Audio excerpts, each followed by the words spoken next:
ఓం నమో వెంకటేశాయ.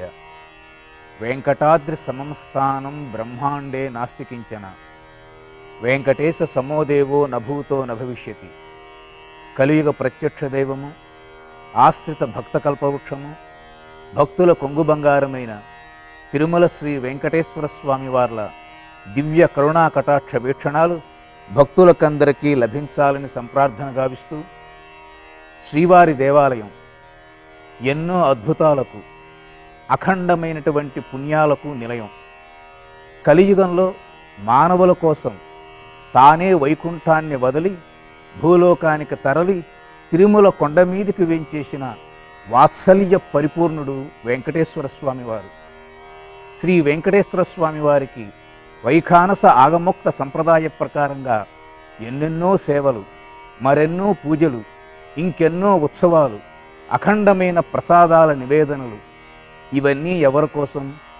భక్తుల యొక్క సమస్తమైన కోరికలు నెరవేర్చడం కోసం స్వామివారు తానే లీలామాత్రంగా అర్చావతార స్వరూపంలో ఉండి భక్తులందరూ చేసేటువంటి సేవలను తాను స్వీకరిస్తూ భక్తుల కోరికలు నెరవేర్చేటువంటి కొంగు బంగారంగా ప్రసిద్ధి పొందారు. శ్రీవారి సేవలలో ఎన్నో అపూర్వమైనవి, విశేషమైనవి, ఆనందదాయకమైనవి, అఖండ పుణ్యప్రదాయకమైనవి, సకల పాపహరణమైనవి ఎన్నెన్నో ఉన్నాయి.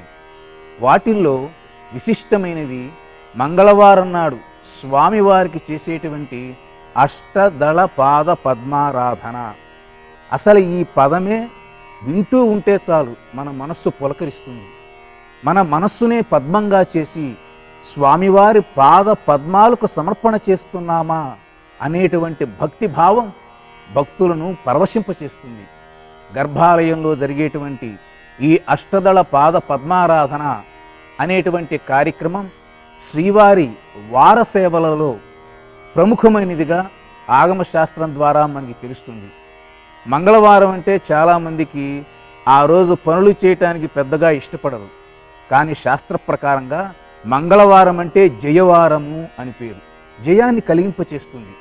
ముఖ్యంగా భూదేవి యొక్క అనుగ్రహం పొందేటువంటి పరమ పవిత్రమైన వారంగా ఈ మంగళవారాన్ని చెబుతూ ఉంటారు.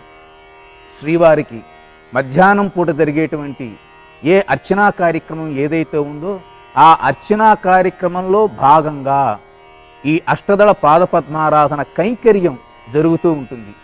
ప్రతిరోజు స్వామివారికి ఏకాంతంగా మధ్యాహ్నం వేళ పరమ పవిత్రమైన పుణ్యప్రదమైన తులసీ దళాలతో స్వామివారి పాదాలకు అర్చన జరుగుతుంది. ఇది ఏకాంతంగా, అంటే ఎవరూ చూసేటువంటి అవకాశం ఉండదు. కానీ మంగళవారం నాడు మాత్రం ప్రత్యేకించి భక్తుల యొక్క సౌలభ్యం కోసం, భక్తులకి పుణ్యాన్ని ప్రసాదింపచేయటం కోసం ఆ ఒక్కరోజు మాత్రం అష్టదళ పాద పద్మారాధనగా ఈ యొక్క సేవా కార్యక్రమాన్ని నిర్వహించడం జరుగుతుంది. చాలా గొప్ప విశేషం ఏమిటంటే, స్వామివారి దగ్గరకు అన్ని మతాల భక్తులు రావటం గమనించదగ్గ విషయం. అన్ని ప్రాంతాల వారు స్వామివారి సన్నిధికి వస్తారు. భాష, మతము, కులము, వయస్సు, లింగభేదము ఇవేమీ లేనటువంటి ఒక చైతన్య స్వరూపం, ఒక జ్ఞాన అఖండ జ్యోతి వెంకటేశ్వర స్వామివారు. అందుకే ఒక ముస్లిం భక్తుడు స్వామివారి పాదాలకు బంగారు పద్మాలను సమర్పించడం జరిగింది.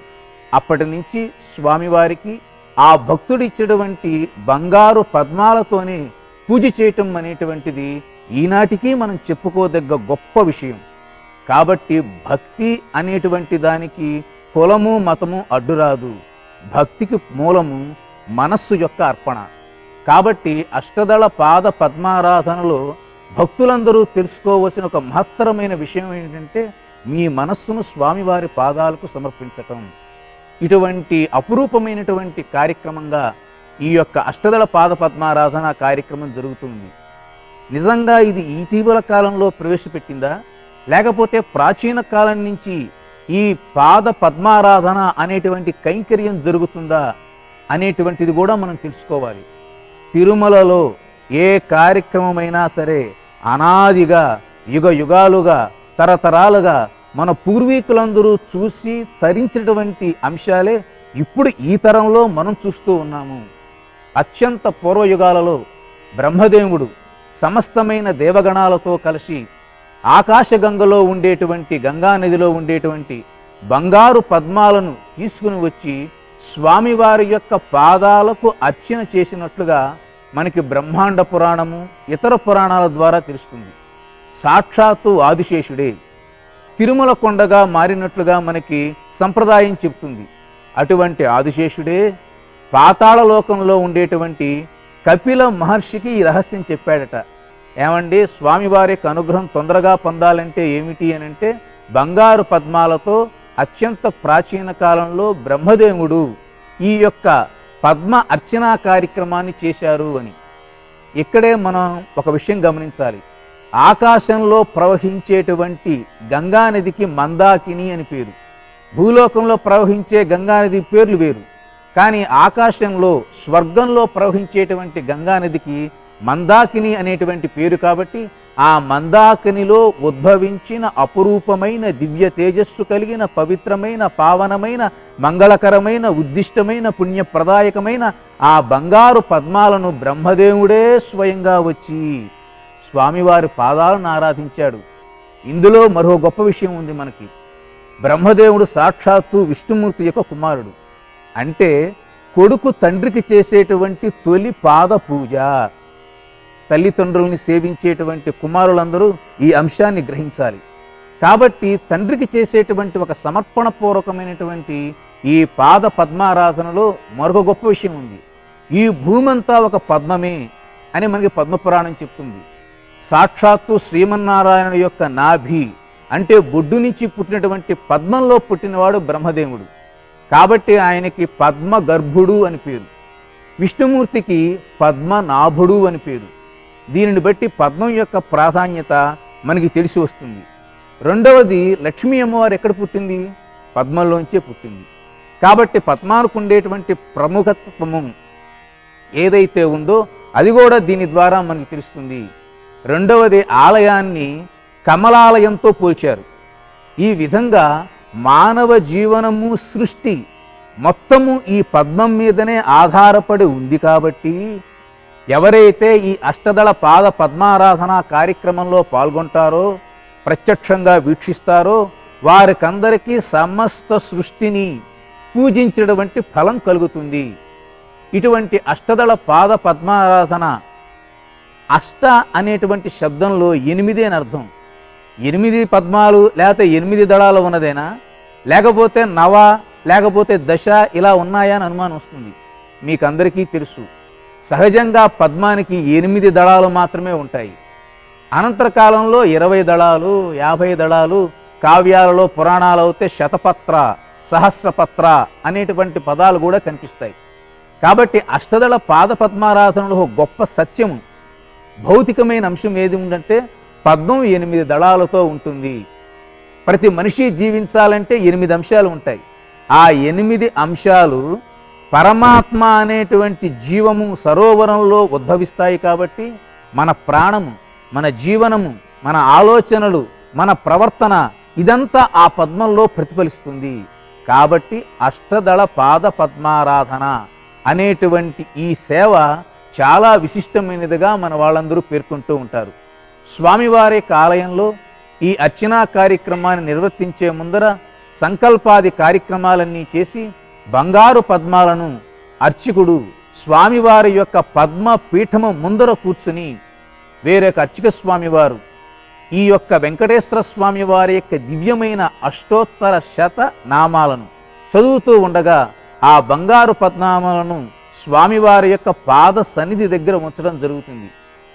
కేశవాయ నమః అంటూ మనకి కేశవాది నామాలు 24.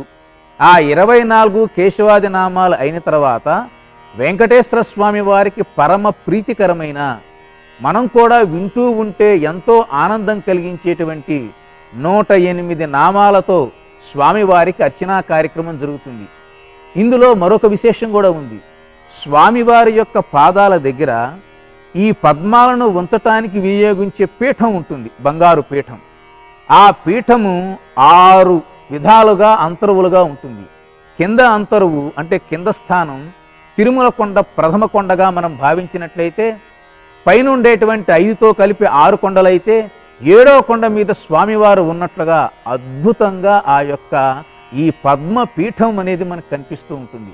అందులో 5 వరుసల లోపల అచ్చిక స్వామివారు భక్తిపూర్వకంగా లోకానికంతకీ కళ్యాణం బాగా జరగాలని, ప్రజలందరూ సుఖశాంతులతో వర్ధిల్లాలని ఆ యొక్క బంగారు పద్మాలను స్వామివారి యొక్క పాదాల దగ్గర ఉంచి నమస్కృతులు సమర్పిస్తూ అర్చనా కార్యక్రమం చేస్తారు. ఇక్కడే మనం ఒక విశేషం గమనించాలి. అదేమిటంటే, ఏ వస్తువునైనా సరే స్వామివారికి సమర్పిస్తే సాయంకాలానికో లేక మరుసటి రోజుకో అది నిర్మాల్యం అయిపోతుంది. దాన్ని వినియోగించకూడదు, మనకందరికీ తెలుసు. అందుకే దేవాలయంలో స్వామివారికి ఉపయోగించబడిన నిర్మాల్యం భక్తులకు ఇస్తూ ఉంటారు, తీర్థం కూడా. కానీ పద్మానికి అంటే పద్మాకారంలో ఉండేటువంటి వస్తువులకు, శంఖము శంఖాకారంలో ఉండేటువంటి వస్తువులకు, చక్రము చక్రాకారంలో ఉండేటువంటి వస్తువులకు, ఈ విధంగా 12 వస్తువులకు నిర్మాల్య దోషం లేదు. రెండవది, బంగారంతో కానీ వెండితో కానీ చేసినవి దేవుడికి గనక సమర్పణ చేస్తే వాటిని మళ్ళీ తీసి అవతల పారేయాల్సిన అవసరం లేదు. వాటిని శుభ్రంగా కడిగి మళ్ళీ మరుసటి రోజు వినియోగించుకోవచ్చు. కాబట్టి బంగారం లక్ష్మీ స్వరూపం. మనం ఏం చేస్తున్నాం, మన దగ్గర ఉండేటువంటి లక్ష్మీని మళ్ళీ బంగారు పద్మంగా చేసి స్వామివారి యొక్క పాద పద్మాలకు సమర్పణ చేస్తున్నాం.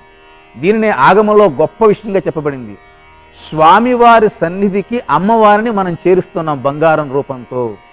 కాబట్టి ఇటువంటి ధనలక్ష్మి పతి సతి సంయోగాన్ని సమకూర్చేటువంటి అద్భుతమైనటువంటి దివ్యారాధన ఈ అష్టదళ పాద పద్మారాధన.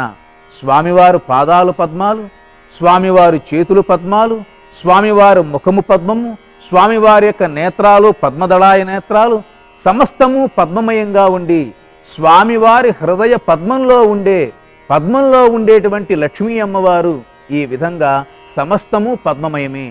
కాబట్టి మన మనస్సులలో ఆ పద్మతత్వం, వెంకటేశ్వర స్వామి వారి యొక్క దివ్య భావన మనలో అంతర్లీనంగా ఉండి మనల్ని ధర్మ మార్గం వైపు నడిపించేటువంటి అద్భుతమైన శ్రీవారి సేవ అష్టదళ పాద పద్మారాధన.